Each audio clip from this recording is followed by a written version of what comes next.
my love for Titanic is going to last for a lifetime. That is how I feel about Titanic.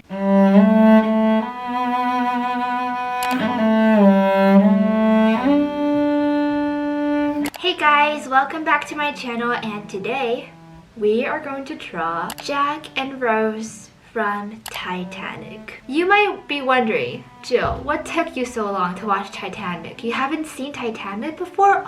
Before we start, I'm going to tell you how I watched Titanic. So, the reason I wanted to watch Titanic was actually because after watching Sense and Sensibility, I was just a little obsessed with Kate Winslet, and I just decided to watch all of her movies that I can watch. So I just decided to watch Titanic because, of course, that's one of her most famous and iconic roles. Titanic is basically one of those films where you like, even though you've never watched it, you know what it's about, and you know the plot, and you know the ending. So I don't really need to give a spoiler warning for this video. Like, everyone knows that, Jack. But yeah, I knew the outcome of Titanic. I knew about Jack and Rose. I actually watched Titanic Friday, April 15th, 2022. The day that Titanic sank. Which is like really sad, and like pray for all the lost souls on the ship. I was completely unaware of the fact that the Titanic really sank on April 15th, and I'd planned for a whole week to watch Titanic on that day. It must be fate. I must have some deep connection with Titanic, the movie. Well, I finally watched it, and let me just say, this is one of the, if not the best film I've ever watched in my life, and that I can never get over this film now. And I'm just going to chat to you about my obsession with Titanic while I draw my character art for Titanic, and I'm going to draw both Rose and Jack. Is anyone surprised? Yeah, I know, this iconic scene, right? Like, of course she's gonna pick that, nothing special, but I just love this scene so much, and I love the horizon, I love the sunset, and I love Jack and Rose flying, so I'm just gonna draw this scene. Maybe I'll draw more character arts for Titanic, who knows, but for now, for today, we're just gonna draw that scene. I actually already drew a page of diary about Titanic, like right after I watched the film.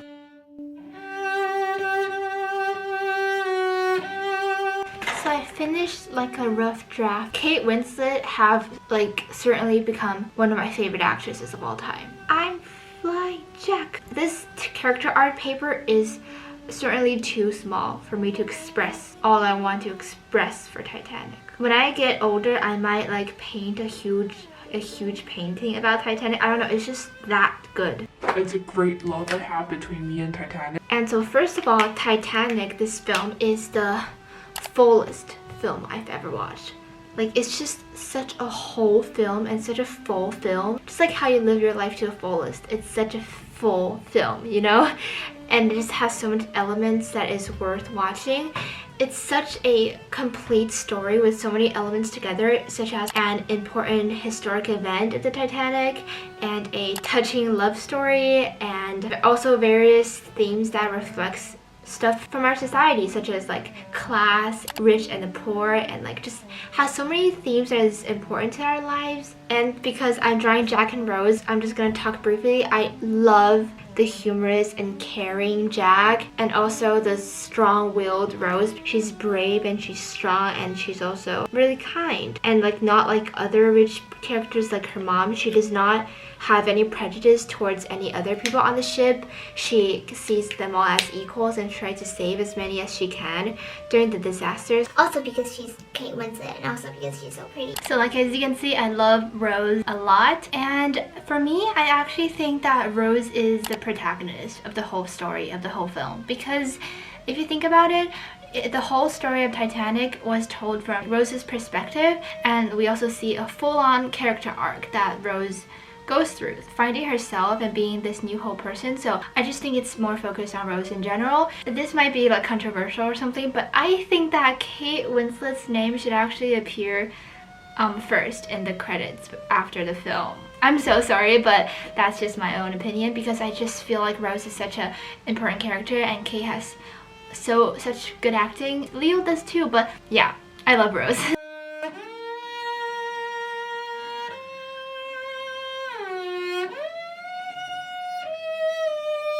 My Heart Will Go On, the theme song in Titanic, is now one of my favorite songs. But other than My Heart Will Go On, I also love all the other soundtracks in the whole film because I think James Horner is an absolute genius, and I think his soundtrack for this movie fits so well and I love it so much.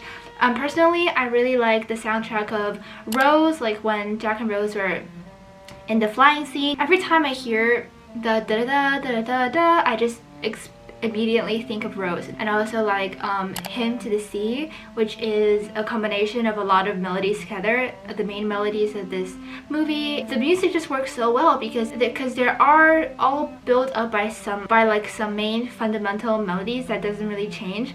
The only thing that change are the tones, instruments used, and the key signatures, which adds like a whole nother like feeling towards the whole song, which is another soundtrack. So for the soundtrack when they're setting sail, I think that is a really hopeful soundtrack. Da da da da da da da da da, like really glorious. Gives us a feeling of just so many people sailing towards their bright futures. But then we have the A Life So Changed, and also like the da da da da da da da da da da da da. Those themes are like pretty sad and melancholic, and that's mostly played in the aftermath of the sinking, so it just gives us like chills and it just gives us such a sad and remorseful feeling. Rose's themes and stuff and the portrait and stuff just gives us a whole like romantic feeling and also like another kind of hopeful feeling. So yeah, these soundtracks are just played so smartly and I love it so much. So that's what I have to say about Titanic's music.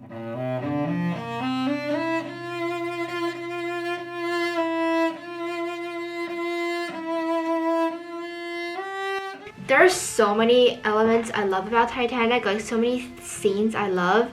For example, this scene, the flying scene that I'm drawing right now, I love the sunset, the quotes, "I'm flying Jack," and like how they look at each other, you know. Aside from the flying scene, I also love the conversations between Jack and Rose. I think their conversations are so funny. With due respect, Miss, I'm not the one hanging out the ship right now. I also love the real party of the third class, and I think the third class party would be so fun. Like if I were on the Titanic, I would go to the third class and like party with them. I also love the scene where Jack and Rose ran from Lovejoy. I hate Cal and I hate Lovejoy, but let's put them aside and not think about them. When Jack and Rose ran from Lovejoy in that scene and they're just so happy together, like they're just so happy as they ran across Titanic. Like it's just such a joyful scene even though Lovejoy is like chasing them. I love the drawing scene a lot, so I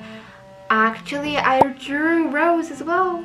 I love every scene in Titanic, okay? Like, I'm the king of the world. So many scenes are so iconic in this film. So yeah, those were some of my favorite scenes from this whole film. But for my absolute top one favorite scene in the whole world, I'm going to say it later on in this video. So don't leave yet and stay tuned for that because I feel like that scene fits another topic that I'm gonna discuss, so yeah.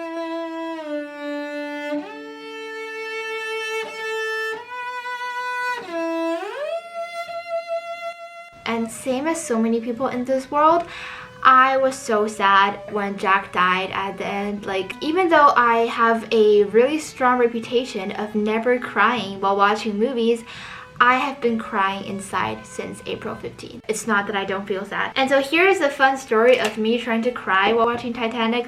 So I watched Titanic the first time April 15th, as you know, but I decided to watch it a second time on April 19th to test if I can actually cry out with tears. So I actually regretted for not crying for the first time because I thought that maybe crying it out would make me feel better about the sad ending in a way. I still didn't cry. Like, I don't know why, but I was literally trying so hard to get a single tear out. I was like concentrating on the sad moments. I was like, Jill, cry, cry, cry. But I still did not cry.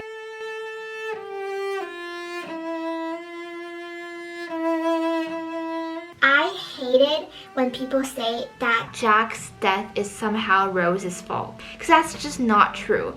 Like, people say that, you know, it's Rose's fault because Rose did not like scoot over so that Jack could fit on the door, and that door could fit 2 people, and just it's because Rose and that Jack didn't go on the door. But no, come on, she freaking saved Jack when he was handcuffed. Could Jack have fitted on the door? I guess so. But it is only like a few days ago that I discovered that the ending of Titanic wasn't so depressing after all. Here's Joe being really analytical right now, but I talked about some of my favorite scenes earlier, but I think that my favorite scene of all time is the last scene of Titanic. The last scene with Rose lying on her bed, probably her death scene.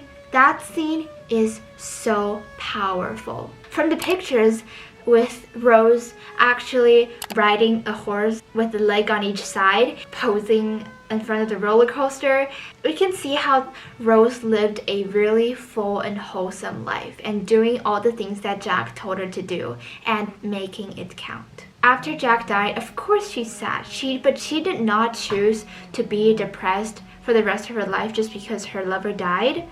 Like, of course, that's one of the saddest things ever, but just as Jack says, she did go on. She went on and she lived her life fully and made every day count and made her life count and died a lady warm in her bed. I think most people know that one of the iconic Titanic memes and jokes are like them two on the door and Rose being like, "I'll never let go, Jack," and then lets go of his hand. And so a lot of people argue on this point of never let go, but I'm just gonna talk about my opinion on this whole thing. For the never let go situation, let's first look at a piece of dialogue that Jack says. "Promise me you'll survive, that you won't give up, no matter what happens, no matter how hopeless.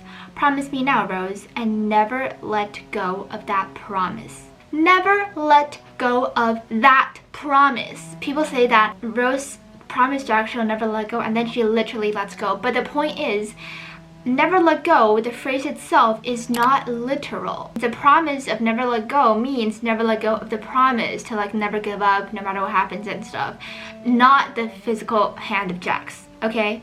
Don't get me wrong, guys, I don't want Jack to die and I wish he didn't, but I'm just here to defend my Rose, okay? Because apparently a lot of people think that it's her fault. So one of the things he said was that you won't give up no matter what happens, no matter how hopeless. And literally after he said that, Rose, in the absolute state of sadness and hopelessness, chose to blow on that whistle that she found from a person and called for help, choosing to survive. She chose to survive and not linger on to Jack and freezing in the ocean. And she later also brought that promise to her own life. That's just such a heartbreaking and heartwarming story, you know? And from her lifespan in the 20th century, we can also infer that she already gone through the 2 world wars. Also, so many things happened in the 20th century that she might have to deal with and stuff. So I saw a comment recently, they would love to see a version of the story of Rose's life after Titanic, because Rose must have gone through a lot in the 20th century, and I really want to see that as well. I would love to see how she's gone through so many things. But one thing that sometimes troubles me is that the fact that Rose met another love of her life and also had children and grandchildren. So I understand that completely, but I have to admit that seeing the part of the story that she might fall in love might make me a little unsettled, because of course I'm always rooting for her and Jack. But then if I really think about it, Rose deserves to have a full life that she wants. The disaster is a whole big thing, but that doesn't mean that it have to stop her from doing all the things that she wants to do in her life, including having children and having another love. That love might never compare to Jack Dawson, but it is a normal thing that she went through it, and it's nothing to be troubled about, you know? So yeah, that's my take on this whole thing. We can see from the beginning of the film, in the future years, she still ended up as an healthy old lady, content with all the things in her life. So that just proves on how strong that she is, you know? Because it must have taken great strength to move on, to not only move on but still keep someone you love safe in your heart always, but also move on from the trauma, but also never forget that person, but also move on and make your life count. So I just think it's sad, but it's also really beautiful. And when she passed away, she reunited with Jack on the Titanic, as they're finally back together with people clapping from all classes. And I really love this last scene because, you know, at the end, like when Rose got on the Titanic again and meets Jack, everyone starts clapping, and that is everyone that died on the ship that day from all classes. They're all equals. If the story ended just with Jack dying, I would have been totally heartbroken right now, but this scene actually fulfills everything lost earlier in the film. For example, the division of social classes, the ship sinking, the separation of Jack and Rose. So this scene fulfills everything that was gone. This also shows how complex this seemingly simple story of Titanic can be. That's why I think this movie is so special and so important and so like still discussed today, because it seems simple but it's actually so complex. Its romantic story, like before the sinking of Jack and Rose, seems so unreal and so perfect, yet the movie is still so realistic. So it can really be interpreted in like a lot of different ways depending on different people. This whole film is just such a success and such an important film in our world, and like definitely one of my favorite films of all time. So I'm so glad that I finally watched it. I can never say enough for Titanic. I just have so many to express when it comes to this topic. But yeah, that's what I had to discuss today. And if we look at Jack's death in a way that's beneficial for storytelling, I would say that making Jack die is actually useful for the film's purpose. Everyone that went down with the ship had a life and had their own story, and we do feel empathy for these 1,500 people, but focusing on Jack and letting him die in the end makes us feel even more and make us care more about the lives lost. It will make us, like, ultimately it will make us care more about this event.